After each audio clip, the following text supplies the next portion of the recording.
Et donc dans cette deuxième étape, eh bien, on était parti pour une démonstration des buggy du team de Nasser Al-Attiyah, les buggy du team Qatar Rally Team. Tout nouveau projet avec Carlos Sainz donc, qui ouvrait la route ce matin. Carlos Sainz, vainqueur en 2010, sorti de sa retraite par Nasser Al-Attiyah pour ce tout nouveau projet. Et qui se disait un peu perturbé par le comportement de ce tout nouveau buggy.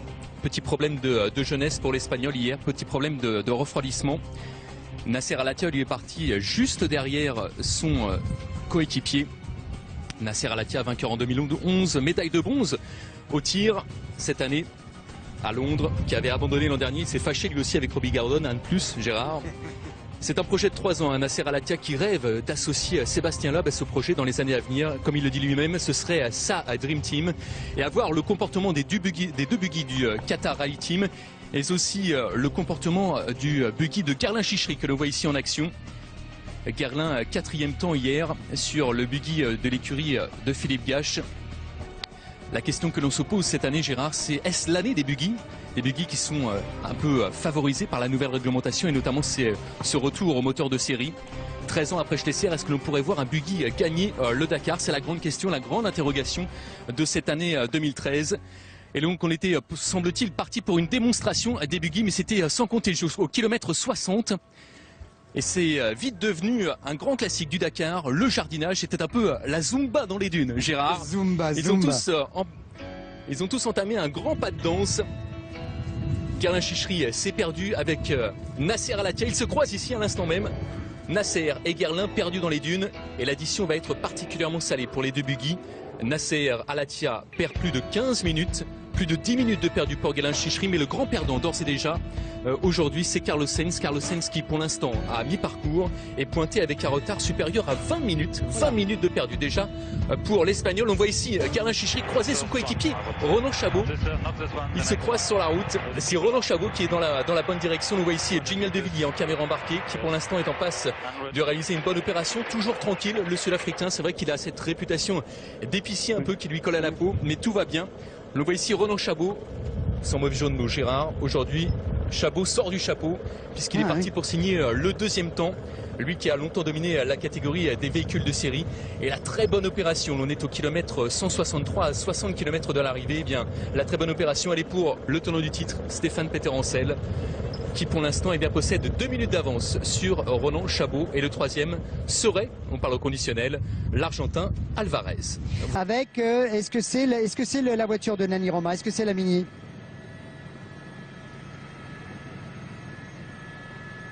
Oui, c'est la Mini de Nani Roma, Gérard. C'est la Mini de Nani Roma. Nani Roma qui fait vraiment pas une bonne affaire aujourd'hui. Il s'est perdu comme tous les autres aux alentours du kilomètre 50. Enfin, pas aux alentours d'ailleurs, tout simplement au kilomètre 50. Ils cherchaient tous un WPS. C'est un point GPS qu'il faut trouver. Il faut passer juste à côté. Et à ce moment-là, on a un GPS embarqué dans la voiture qui déclenche et qui vous dit... Je vous résume, je vous simplifie, qui vous dit, paf, tu es passé au kilomètre 50, tu peux continuer par exemple vers le kilomètre 69. Et bien là, ils ont tous loupé ce point GPS au kilomètre 50 et ça les a tous fait tourner en rond, mais alors comme des fous.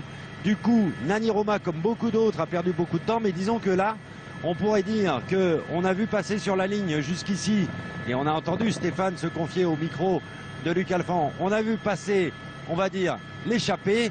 Et maintenant, c'est le peloton qui est en train d'arriver. Alors, le premier du peloton, eh bien, c'est Nani Roma avec cette Mini. Nani Roma qui a terminé 2e l'an passé. Et je pense qu'à sa droite, Michel Perrin doit fulminer parce que c'est pas le style de la maison de se perdre et de chercher un waypoint. C'est comme ça qu'on dit dans le jargon.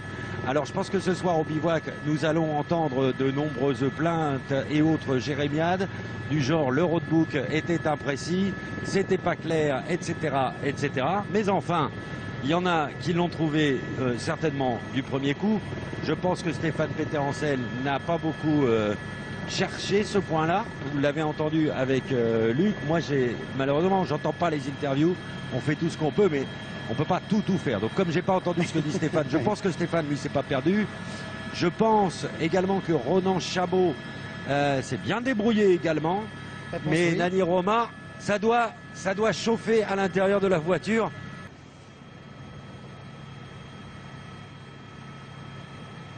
Ah bah le nouveau buggy, il a connu bien des malheurs aujourd'hui. Donc il y a toujours ce petit problème au kilomètre 50. Guerlain, comme tous les copains, il a fait des ronds dans le sable jusqu'à trouver enfin le WPS, le waypoint masqué. Dans le jargon, appelez ça comme vous voulez. En tout cas, un endroit où il faut passer obligatoirement. Sinon, le GPS à bord ne le prend pas en compte et du coup, on est pénalisé à l'arrivée. Et puis après, au kilomètre 135, Guerlain-Chicherit a crevé. Et il a fallu changer la roue et ça fait perdre, allez, une bonne dizaine de minutes. Pourtant, en début d'étape, après ces deux vicissitudes, voyez le saut de Guerlain qui franchit la ligne juste maintenant. Avant ces deux vicissitudes, je puis vous dire que le buggy SMG, moteur Chevrolet, V8, 6 litres de cylindrée, 350 chevaux, je vous donne tout un tas de chiffres, mais ça parle, eh bien le buggy SMG volait vraiment au-dessus de la piste, à l'image d'ailleurs des deux buggy qataris aux couleurs du Qatar. Eh bien, pour les concurrents, c'était le premier gros morceau, un véritable bain de sable était proposé aux 132 rescapés. 132 rescapés, ils étaient 153 au départ à Lima. Ça a commencé déjà à égrener. Et aujourd'hui, eh bien, c'était donc le premier moment de vérité de ce Dakar 2013 pour la catégorie auto. Sur ces superbes images montées par Laurent Bourdu. Et donc, vous voyez ici Nasser Al-Attiyah en action. Il avait prévenu le Qatari hier, on est allé le voir au bivouac et dans son anglais inimitable, il nous avait dit « Tomorrow, it's my day ». Inutile de traduire, demain ce sera mon jour. Il le montre d'entrée, puisqu'ici il double Leonid Novitsky qui était parti 3 minutes avant lui. Et Nasser Al-Attiyah qui s'est lancé en 7e position n'a pas tardé à remonter un à un ses concurrents sur son buggy. Un buggy qui ne porte pas de nom, mais qui va très très vite. C'est le Qatar Express. Le Qatar Express, effectivement, ce buggy mu par un moteur V8 Chevrolet d'environ 500-600 chevaux. Et Nasser Al-Attiyah qui a donc pointé en tête quasiment à tous les points de passage. Un autre qui était parti pour faire une belle remontée, aujourd'hui c'était Guerlain-Chicherit. Guerlain-Chicherit que l'on voit ici en action. Parti 20e ce matin, il nous avait dit hier. Demain, je vais mettre les peintures de guerre, mais malheureusement aussi hier, c'est la transmission qui a posé quelques problèmes. C'est semble-t-il une crevaison au kilomètre 95 qui a ralenti le buggy SMG aujourd'hui, puisque le skieur fou, comme on le surnomme, pointe à plus de 6 minutes de Nasser Al-Attiyah. Autre remontée fantastique du jour, celle de Robbie Gordon. Le Hummer souffle un peu le chaud et le froid depuis le début de ce rallye. Robbie Gordon qui s'est lancé 13e, pointe à 1 minute et 30 secondes de Nasser Al-Attiyah. Bonne opération, donc semble-t-il, pour le Californien, alors qu'ici le vent se lève du côté de NASCAR. Oui. Carlos Sainz, qui était le nouveau leader du classement général, puisque il a bénéficié donc de la clémence des commissaires, on en reparlera. Carlos Sainz qui ouvrait donc la piste aujourd'hui et qui pour l'instant a bien un peu de mal, puisqu'il était pointé à plus de 6 minutes de son coéquipier au sein du Qatar Rally Team, Nasser Al-Attiyah. L'Espagnol qui a été finalement donc gratifié de la victoire d'étape hier après des problèmes de GPS. Et puis pour l'instant, eh bien, il réalise une 3e étape en demi-teinte. La bonne opération du jour pourrait être réalisée par Stéphane Peter-Hansel, qui au kilomètre 160 est pointé à 3 minutes de Nasser Al-Attiyah. Stéphane Peter-Hansel pourrait donc reprendre son bien, reprendre la tête du classement général, mais a priori pas de 60e victoire de spécial pour l'homme de Vesoul, le grand perdant du jour. Outre Lovchik bien sûr, le grand perdant du jour c'est cet homme, Giniel De Villiers. Il ne nous avait pas habitué à ça avec son Toyota préparé en Afrique du Sud, puisque le Sud-Africain, vainqueur du Dakar 2009, pointe à près d'une demi-heure au kilomètre 160. Y a-t-il eu des problèmes du côté du Sud-Africain? On en saura plus ce soir au bivouac. Et donc je vous le disais, premier abandon du côté des outsiders avec cette mini, la mini blanche de Christophe Lovchik, le Polonais donc blessé au dos, qui quitte ce Dakar 2013. Sur Carlos Sainz qui est en train de terminer les 244 km de spécial proposés aux concurrents aujourd'hui. Il n'est pas le premier à passer la ligne, Carlos Sainz. Il s'est élancé en premier ce matin, mais devant lui, il y a Stéphane Peter-Hansel qui a passé la ligne avec 10 minutes d'avance sur lui. C'est dire que Stéphane Peter-Hansel va prendre un petit quart d'heure d'avance au classement général sur Carlos Sainz. Si on enlève les 5 minutes de retard de Stéphane Peter-Hansel aujourd'hui, ça fera au total une dizaine de minutes de gagné pour le Français 10 fois vainqueur du Dakar, 60 spéciales gagnées à son actif. Alors pour l'instant, Carlos Sainz est en train d'en terminer la ligne d'arrivée et juste au bout, là, derrière toute cette foule, ils sont des milliers ici à 90 km au nord de Dakar à être venus encourager, admirer, applaudir les concurrents du Dakar. Donc Carlos Sainz qui était parti en tête ce matin termine deuxième, mais un deuxième très provisoire, puisque on attend l'arrivée de quelques ténors qui sont partis bien loin sur la liste de départ car ils ont eu des déboires hier. Par conséquent, on attend beaucoup de Robbie Gordon, on attend beaucoup de Guerlain Chichery et pourquoi pas de Nani Roma. Le point au fur et à mesure que l'émission avancera. Il est juste sous nos pieds. Il termine deuxième derrière Nasser Al-Attiyah et je pense qu'il va accuser un retard d'environ 2 à 3 minutes sur l'ouvreur de la piste, Nasser Al-Attiyah. Pas de problème particulier pour Stéphane Peterhansel avec ici, vous le voyez, beaucoup de fèche, de gualdia comme on dit en Argentine ou de justa comme on dit au Chili. En tout cas, beaucoup de poussière, une perte de motricité sur ce dernier kilomètre de la spéciale. Mais pas de problème, je vous le disais, pour Stéphane. Aujourd'hui, il a géré sa course, à mon avis. Il n'a pas essayé de forcer à tout prix. Il a contrôlé, sachant que Nasser Al-Attiyah ne pouvait pas creuser un écart considérable sur lui aujourd'hui parce qu'il y avait des dunes.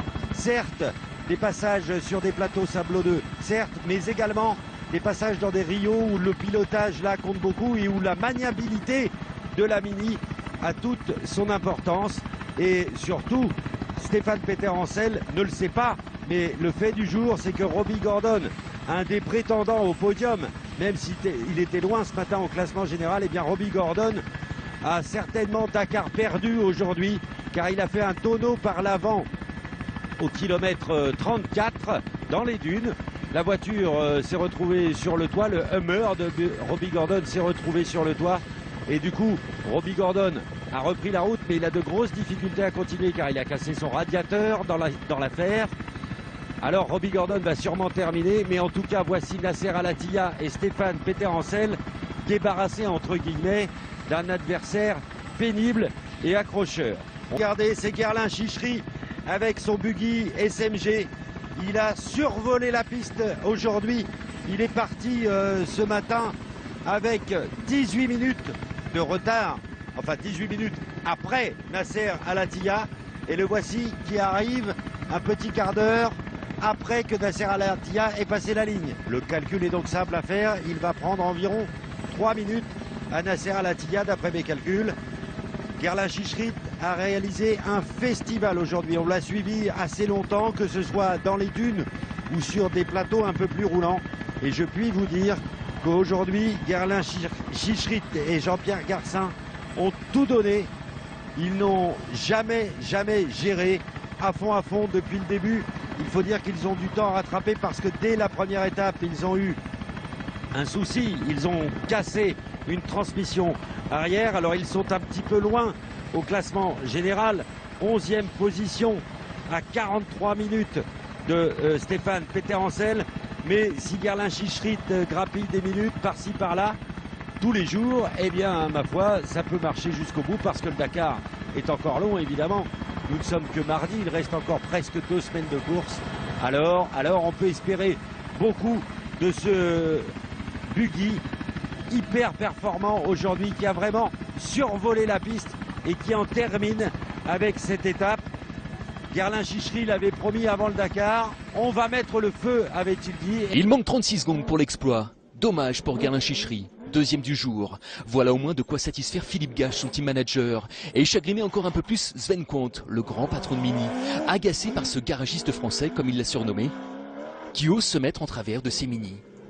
Après Ronan Chabot, c'est au tour de Chichery de contrarier les plans de son ex-patron et ceux de Stéphane Peterhansel. Troisième du jour à 1 minute 17 d'Al-Attiyah, le tenant du titre sauve l'essentiel. La Mini verte conserve la tête du classement général avec 5 minutes et 16 secondes d'avance sur le Qatari.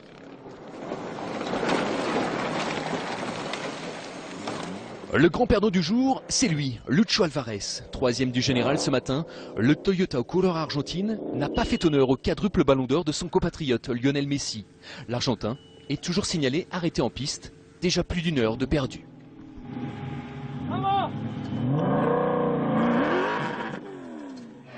Sale journée aussi pour Carlos Sainz. L'Espagnol est signalé arrêté au kilomètre 266, victime de problèmes d'alimentation d'essence. Alors des problèmes pour Carlos Sainz, son coéquipier et son frère ennemi hier. En revanche, là apparemment, pour le buggy, donc le fameux buggy californien le Dakar Express, comme il l'a qualifié hier au bivouac. Voilà, le Qatar Express. Là, en général, ça marche vraiment plutôt bien. Stéphane Peter Hansel, le leader du classement général encore, avec ces images que nous recevons pratiquement en direct. Stéphane Peter Hansel qui est parti ce matin en troisième position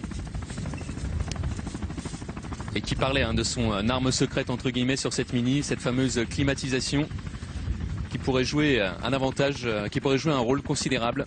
On sait par exemple qu'au 24 heures du Mans, eh bien, la climatisation jouait beaucoup pour le confort des pilotes. Eh bien, c'est un peu le cas pour Stéphane Peter Hansel quand on sait que la température moyenne est de 30-35 degrés en extérieur. Elle peut monter à 60-70 degrés dans les habitacles.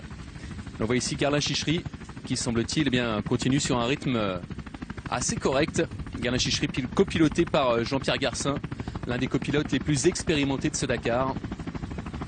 Alors c'est la grosse bagarre, c'est la grosse bagarre entre les buggy d'un côté, on le voit bien d'ailleurs avec ces images là, buggy d'un côté et voiture auto 4x4 de l'autre. Il y a eu un changement de réglementation, Gérard, puisque l'on sait que les buggy sont un peu avantagés avec cette histoire de bride. On ne va pas rentrer dans les détails techniques, mais sachez que la bride a été plus généreuse pour les buggy cette année, 39 mm pour être précis, les connaisseurs apprécieront, contre 37 à une voiture 4x4 classique. Ça fait environ entre 25 et 50 chevaux supplémentaires pour les buggy, donc un léger avantage. Sven Quant se plaint justement que ces fameux garagistes viennent perturber la course de ces mini. Il est d'ailleurs venu se plaindre auprès de Philippe Gache. Mais ça rend la course absolument passionnante. Beaucoup plus excitante, bien sûr. Jean-Paul, bonjour à tous. On se retrouve à côté de Stéphane Peter Hansel qui ouvre la piste dans cette première partie de la spéciale. Première partie de la spéciale longue de 228 km. Et puis après, les voitures sont neutralisées, c'est-à-dire qu'elles roulent sur le goudron pendant 97 km. Et la deuxième partie de la spéciale reprend vers Calama pour une longueur de 128 km. Stéphane Peter Hansel est donc ici au kilomètre 200 à peu près de la spéciale, à une vingtaine de kilomètres de l'arrivée au moment où nous enregistrons cette séquence. Et donc Stéphane Peter Hansel est la première voiture du petit train des concurrents auto de ce Dakar 2013. Pourtant il est parti en deuxième position, mais il s'en est passé des choses depuis le début de cette étape entre Arica et Calama. Stéphane Peter Hansel, parti deuxième, a rattrapé Nani Roma au kilomètre 50. Histoire de lui montrer, je pense, qui était le patron de l'écurie Mini. En 50 km, Stéphane Peter Hansel a rattrapé Nani Roma qui était parti 3 minutes avant lui. Puis Nani Roma s'est ensablé au sommet d'une petite dune dans une cuvette que l'on pourrait qualifier de ridicule. Mais malheureusement, eh bien, Nani Roma n'a pas vu la cuvette et Giniel De Villiers non plus. Les deux hommes sont donc restés ensablés pendant 10 minutes pour Giniel De Villiers et une demi-heure pour Nani Roma. Un vrai piège, tout bête, tout simple, pas facile à éviter puisque plusieurs voitures se sont mises dedans et le seul qui n'y est pas allé, c'est Stéphane Peter Hansel parmi les voitures de tête. On vous dira tout à l'heure si Carlos Sainz et Nasser Al-Attiyah se sont sortis de ce piège. On vous donnera également des nouvelles de Robbie Gordon. Mais pour l'instant, c'est un festival Peter qui a lieu sur la route de Calama. On vous redonne des nouvelles tout à l'heure, Gérard. Stéphane Peter Hansel est ici à environ 150 km/h sur cette partie finale de la spéciale. Partie finale très simple, très lisse. Une piste très plate, facile, pas ondulée du tout, avec quelques mini-sauts, mais c'est vraiment pas un problème pour Stéphane Peter Hansel. Le seul souci pour lui, c'est de dépasser les motards qui sont devant lui, qu'il commence à rattraper, mais vous le savez, Gérard, et vous, public, ne le savez peut-être pas, il y a un système que l'on appelle Sentinelle. Et dès que Stéphane Peterencel approche à 100 mètres d'une moto, la moto entend un petit bip, du coup elle s'écarte, c'est ce qu'on vient de voir. Et Stéphane Peterencel peut dépasser en toute sécurité toutes ces motos qu'il va commencer à rattraper, la fin du peloton des motos. Des nouvelles tout à l'heure, mais pour l'instant, le gros coup de poing sur le rallye, c'est Stéphane qui le donne en matière de classement général. Pour le classement de la spéciale, on fera le point un peu plus tard. On peut être un ancien vainqueur du Dakar Moto, deuxième en auto en 2012, compter 17 victoires d'étape à son palmarès et se planter comme un débutant. N'en déplaise à Michel Perrin, ce n'est pas encore au caméraman de faire la navigation. Chacun son métier. Vainqueur hier, Romain ouvre la route, avec tout ce que cela suppose. Bon camarade, Perrin indique le danger à Stéphane Peterencel, parti 3 minutes derrière eux. Pas question que le caméraman joue encore un sale tour à ces pauvres Mini. Dans ces cas-là, entre coéquipiers, c'est chacun pour soi. Peter laisse le Catalan à son triste sort. Peter passe, De Villiers ramasse. Même kilomètre, même punition pour le vainqueur 2009, décidément bien mal inspiré cette année. Mais là où le Sud-Africain et sa Toyota n'abandonnent qu'une dizaine de minutes, Nani Roma perd plus, beaucoup plus.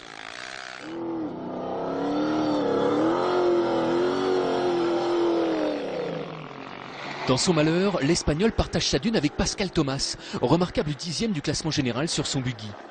Lui aussi pris au piège. Et quand la mini jaune repart, plus d'une demi-heure s'est écoulée.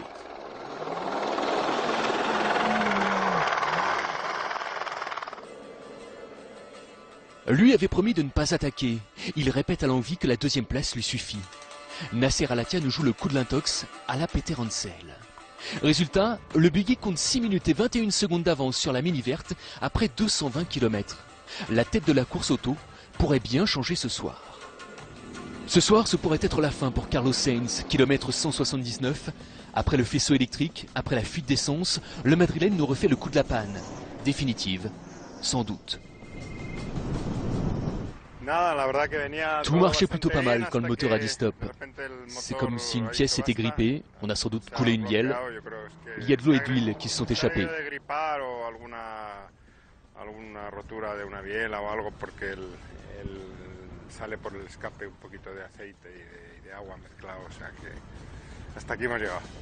Son abandon n'est pas encore officiel, mais on a plus de chances d'apercevoir Sainz sur les routes de l'Ardèche la semaine prochaine, sur le Monte Carlo, dans son rôle de conseiller pour Volkswagen. Pour Carlin Chichery, ça continue. Blessé au poignet, Chichery signe le 3e temps provisoire au CP1. On applaudit des deux mains.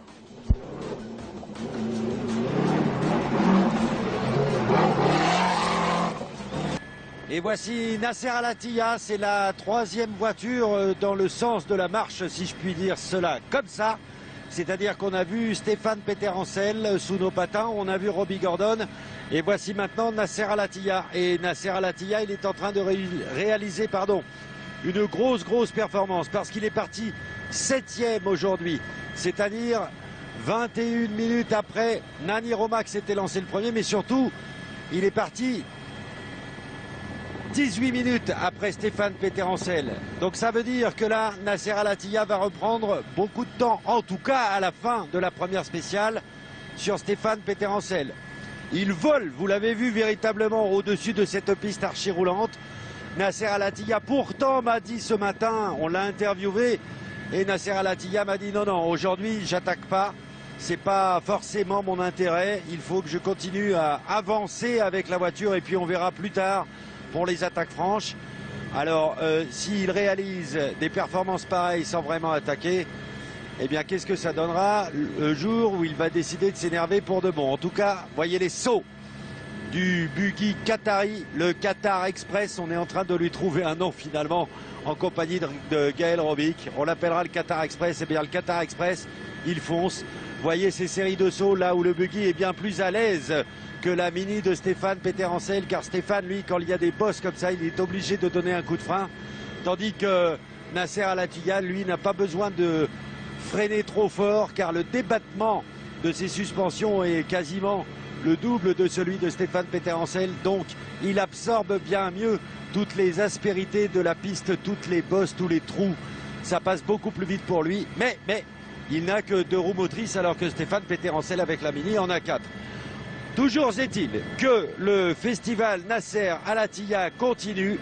Il est deuxième, je vous le rappelle, au général à seulement 9 minutes 54, on va arrondir à 10 minutes de Stéphane Peterhansel.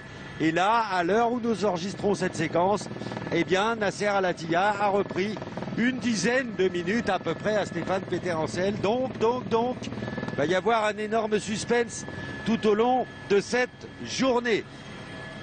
À tout à l'heure, peut-être Gérard, sinon on sera en direct dans le journal du Dakar. Enfin bref, la bataille fait rage dans la catégorie auto. Va y avoir des petits changements au général. Je vous le confirme, va battre Nasser Al Attiyah aujourd'hui. La performance moteur qu'évoquait Luc Alphand tout à l'heure, eh bien la performance moteur, elle est pour le Mini Countryman de Stéphane Peterhansel, animé par un moteur diesel biturbo, plus performant en altitude. On le constate aujourd'hui avec ce magnifique travers pour finir de Stéphane Peterhansel. On le constate aujourd'hui sur cette étape archi roulante qui demandait beaucoup au moteur des véhicules. Eh bien, à ce petit jeu, c'est Stéphane Peterhansel qui fait mieux que Nasser. Il est en train d'en terminer avec cette étape. Alors, ça va se jouer à des poignées de secondes entre Robbie Gordon, Nasser Al Attiyah et Stéphane Peterhansel. Je suis presque sûr que Stéphane est allé plus vite que Nasser Al Attiyah. Ça va être plus tendu pour savoir si Robbie Gordon gagne parmi ce trio. On va avoir du mal à savoir si Robbie Gordon est le meilleur des 3 voitures, et la meilleure, pardon, des 3 voitures qui viennent de franchir la ligne. Ça va être très subtil tout ça, ça va se jouer à quelques secondes, mais en tout cas, belle étape également de Robbie Gordon, étape facile on vous l'a dit, mais il fallait que tout résiste sur la voiture. Eh bien c'est fait, tout a résisté pour Robbie Gordon. Il est sorti de ses 1000 soucis de début de Dakar, donc maintenant il tient son rang, il est à son niveau et il tient la dragée haute et il embête pour les victoires d'étape les autres, notamment Peterhansel, Al Attiyah, De Villiers. Il est à sa place, Robbie Gordon, et je me répète un peu, mais ça va se jouer à une poignée de secondes entre Gordon, Al Attiyah et Peterhansel. Je mettrai bien un petit billet sur un classement du type Gordon, Peterhansel, Al Attiyah. Mais l'Argentin qui est en train d'en terminer avec les 218 km du jour. Et à mesure que les voitures arrivent sur la ligne, eh bien, on aura peut-être des petites surprises au classement de l'étape. Je dis bien au classement de l'étape parce que Orlando Terranova va terminer vraiment très près des 3 premières voitures qui viennent de franchir la ligne. Al Attiyah, Peterhansel, Gordon. Terranova réalise une bonne performance aujourd'hui. Il a bien couru. Il est 10e au général à 2h05 de Stéphane Peterhansel. Donc il n'est pas vraiment dangereux pour Stéphane au classement général. Mais Terranova roule avec le même moteur que les Mini Countryman. Hein. C'est un moteur BMW, un moteur d'origine, mais toujours animé par ce fameux biturbo qui booste réellement les voitures dans ces conditions météo, c'est-à-dire une très haute altitude et une chaleur assez importante. Mais on peut détester, mais je sais qu'il ne fait pas l'unanimité sur la piste. Encore hier, on en parle rapidement, mais hier, il y a eu une liaison, c'est-à-dire un bout neutralisé de la spéciale, et il est venu se mettre exactement au niveau de Nasser. Il lui est parti sous le nez au départ de la 2e spéciale, ce qui a créé hier un petit embougrillio, et ils ont failli presque se battre avec Nasser Al Attiyah à l'arrivée. Oui, et j'ai assisté à ça en direct, et au départ, et donc c'était vraiment assez compliqué. Donc je pense que, voilà, quelquefois sur la piste... Il est particulier, le garçon, il est très particulier. C'est vrai que c'est un showman et c'est intéressant à la fois pour les images et pour la course. C'est vrai que de temps en temps, il en fait un peu trop. Voilà, on va dire ça comme ça. Vainqueur en 2009, le vainqueur de la première édition sud-américaine du Dakar, Giniel De Villiers, qui l'année dernière participait à son 4e Dakar sud-américain, j'entends, avec cette voiture. Et il avait pris la décision de le faire pour anticiper sur le règlement de cette année, c'est-à-dire que ce Toyota eh bien, est animé par un moteur de série, mais surtout avec la bonne bride, avec le nouveau règlement. Donc, Giniel De Villiers a révisé ses gammes l'année dernière. Il a terminé 3e presque dans l'indifférence générale. Et là, actuellement, il est 3e au général à 42 minutes de Stéphane Peterencel. Mais il va peut-être rattraper un peu de temps aujourd'hui parce que le Sud-Africain talonne Leonid Novitski qui était parti 3 minutes avant lui. Ça veut dire qu'il va de toute façon prendre 2 bonnes minutes au Russe qui est devant lui et qui va terminer dans le paquet de tête de l'étape aujourd'hui. Ça veut dire aussi que Giniel De Villiers réussit un bon Dakar, sauf qu'il a perdu plus d'un quart d'heure hier dans les dunes. Et puis il y a 3 jours, il s'est surtout perdu pendant 30 minutes. Il s'est complètement égaré, ce qui ne lui était jamais arrivé dans sa carrière, avec son fidèle copilote Dirk von Sitzewitz. Eux, ça ne leur était jamais arrivé. Là, ils se sont complètement égarés il y a 3 jours, 30 minutes. Donc, ils ont perdu beaucoup de temps, alors qu'ils peuvent avoir tous les regrets du monde pour l'instant. Deuxième info donc de la catégorie auto. Vous voyez, malgré ce sourire de Nasser Al-Attiyah, eh bien c'est un petit sourire. Explication. Le prince du désert est malade. Et Luc Alphand, on sait ce que c'est. Donc Nasser Al-Attiyah est très sérieusement malade et donc il a pris le départ très diminué ce matin de cette 7e spéciale entre Calama et Salta. 218 km au programme, 218 km très roulants où les voitures, notamment la Mini de Stéphane Peterencel, flirtent avec les 175-180 km/h en pointe. Sur certains secteurs d'ailleurs, les autos ont été plus rapides que les motos. Et Nasser Al-Attiyah donc qui bien que diminué, va tenter de limiter les dégâts. Copiloté par Lucas Cruz. Nasser Al-Attiyah qui va signer le 5e temps provisoire et qui va abandonner 2 minutes et 0,4 secondes sur le vainqueur du jour. Le vainqueur du jour, c'est officiel, c'est Stéphane Peterencel. Stéphane Peterencel qui signe la 62e victoire de sa carrière, 62e victoire de spéciale de sa carrière pour l'homme de Vesoul, qui a re-signé avec Mini et Sven Kwant jusqu'en 2014, lui qui évoquait une possibilité de passer à la catégorie camion pour relever un défi gagné dans les 3 catégories majeures. Il s'interroge, mais ce sera du moins pas avant 2015 pour Stéphane Peterencel, que nous voyons ici en action avec sa Mini verte. Donc vainqueur du jour, Stéphane Peterencel qui conforte son avance au classement général, puisque désormais l'écart avec Nasser Al-Attiyah est supérieur aux 2 minutes et 14 secondes pour être précis. Le 3e du jour pour l'instant, c'est l'Argentin Orlando Terranova.